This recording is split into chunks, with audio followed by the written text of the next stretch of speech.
আপনারা দেখলেন পাটক্ষেতের মাটির নিচ থেকে একেবারে গুপ্তধনের হদিশ, প্রচুর টাকার বস্তা উদ্ধার হয়েছে, ট্রলি ব্যাগ পাওয়া গেছে।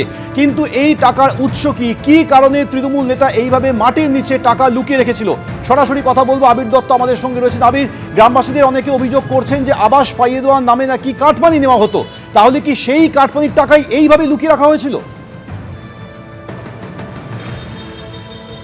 দেখো, প্রত্যন্ত এই অঞ্চল শুধুমাত্র এখানে চাষবাস করার মানুষ থাকেন এমনই শুধু নয়, তার সঙ্গে সঙ্গে অনেকে এখানে ঝড়ে বেশ কিছু জায়গায় এখানে বিধ্বস্ত অঞ্চল, এবং সেখানে ত্রিপলের জন্য যারা হাহাকারও লেগে গিয়েছিল এমনও কিন্তু শোনা যাচ্ছে এখানে কান পাতলেই। একজন স্থানীয় বাসিন্দা রয়েছেন, তার সাথে কথা বলবো। আপনি ত্রিপল চাইতে গেছিলেন? আমাকে ত্রিপল দেয়নি। কি বলেছিলেন?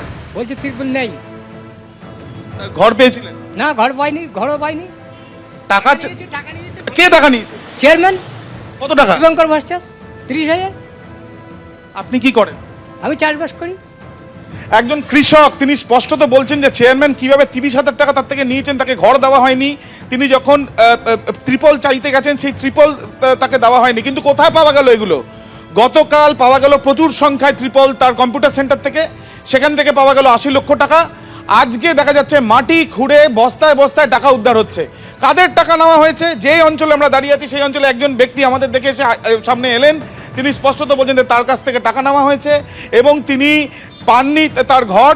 এমনকি তিনি বলছেন যে ত্রিপল চাইতে গেছেন, একটা ত্রিপল, যে ত্রিপল সম্পূর্ণভাবে যারা বিপর্যস্ত থাকেন ঝড়ে বা বন্যায় তাদেরকে সাহায্যের জন্য দেওয়া হয়, সব জায়গাতেই তাই নিয়ম। এবং সেই ক্ষেত্রে এই যে ত্রিপল মজুত করে রাখা হয়েছে, কিন্তু যিনি চাইছেন তিনি পাননি, অথচ উদ্ধার করে এখন পাচ্ছে পুলিশ।